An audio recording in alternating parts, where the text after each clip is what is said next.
मित्रों, सच के सुर के आज के आंगन में आपका हार्दिक अभिनंदनम, वंदनम, सुस्वागतम। मैं हूं राकेश कुमार मिश्र। मित्रों, कल लोकसभा में नारी शक्ति बंधन अधिनियम के संबंध में संवैधानिक संशोधन बिल 131वां फेल हो गया, पारित नहीं हो सका। विपक्ष बिल्कुल महिलाओं के आरक्षण को लेकर के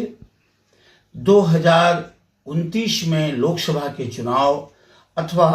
अन्य विधानसभाओं के चुनाव में महिलाओं के लिए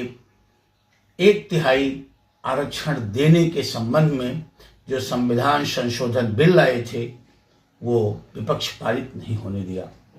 यद्यप 2023 में नारी शक्ति बंधन अधिनियम पारित हो चुका है, लेकिन यदि इसके आधार पर महिलाओं को रिजर्वेशन की बात की जाती तो जनगणना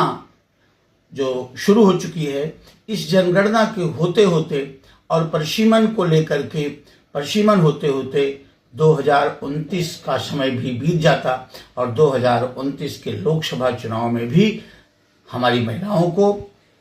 रिजर्वेशन नहीं मिल पाता, जिसको लेकर के एनडीए सरकार सुचिंतित हुई और वो ये चाहते थे कि 2034 के पहले अर्थात 2029 में ही हम 1/3 बहुमत 1/3 आरक्षण महिलाओं को दे, जिसको लेकर के वो ये संविधान संशोधन बिल लाए और विपक्ष पूरी एकजुटता में रहा। मित्रों, अगर इस महिलाओं के रिजर्वेशन की प्री हिस्ट्री को देखा जाए तो कौन कौन विरोध करता था। शुरू से सपा इसका विरोध करती थी, आज अखिलेश जी कर रहे हैं, इसके पहले मुलायम सिंह यादव जी थे वो करते थे, कांग्रेस तो इसका पुरजोर विरोध करती ही थी। हम कह सकते हैं कि विपक्ष के मानस में कभी भी ये नहीं रहा कि हमारी आधी आबादी लोकसभा अथवा विधानसभाओं में अपनी उपस्थिति दर्ज करा करके। जरा मित्रों बताइए कि जिस समय राजीव गांधी जी प्रधानमंत्री थे, महिलाओं के रिजर्वेशन को लेकर के वो पंचायत राज में जो संविधान संशोधन किया और जो कहीं पर 30% तो कहीं पर 50% का रिजर्वेशन की बात हुई, उसको क्यों राहुल गांधी जी या वर्तमान कांग्रेस या मैं कह सकता हूं कि जो प्रतिपक्ष है वो क्यों भूल गया। तो बस वही है, सबकी इच्छाएं हैं कि हमारी महिलाएं वो सिर्फ आंगन तक सीमित रहें, वो चहर दीवारी के भीतर ही रहें, वो राजनीतिक जो वातावरण है और जिस वातावरण के द्वारा किसी भी समाज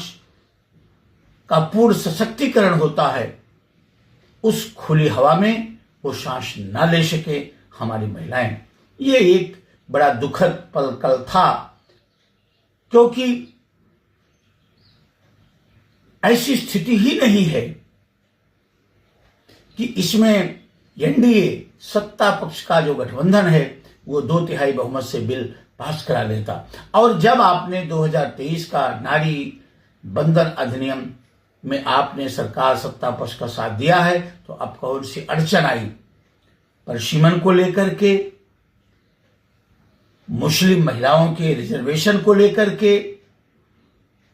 और दक्षिण भारत में लोकसभा की सीटों के कम होने को लेकर के जितने भी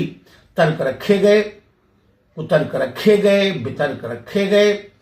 देश के गृह मंत्री जी ने सबका सुस्पष्ट निराकरण करते हुए जवाब दिया और वो लिखित देने के लिए तैयार थे कि आप इसके समर्थन में आइए, हम 50% लोकसभा की सीट बढ़ाने जा रहे हैं। तो खैर, राजनीति का जो एक चाल होती है, जो शतरंज की चाल होती है, जो गोटियां सेट की जाती है, जो मोहरे सेट किए जाते हैं, वो फिर से देखने को लोकसभा में मिली। और जिसे कहते हैं कि वर्तमान में लोकतंत्र के लिए ये बड़ा अपशकुन है कि जिन चीजों से हमारे लोकतंत्र का बिरवा हरा भरा होता, आज उसके लिए भी सत्ता पक्ष और प्रतिपक्ष में जो ये कुलाचे मारी जा रही हैं, जो ये पलटी मारी जा रही है, ये निश्चित ही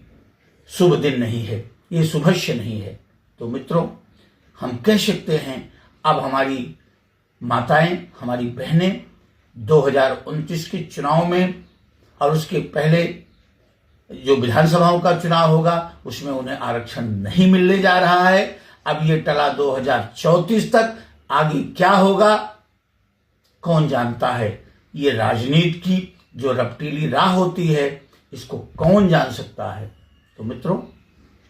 आज बस इतना ही। आप मेरे इस वीडियो को देखिए, सुनिए और आप स्वयं अपने अनमोल विचारों से हमें अवगत कराइए कि नारी शक्ति वंदन अधिनियम के संशोधन को लेकर के जो संविधान संशोधन बिल आया, उस पर सत्ता पक्ष और प्रतिपक्ष की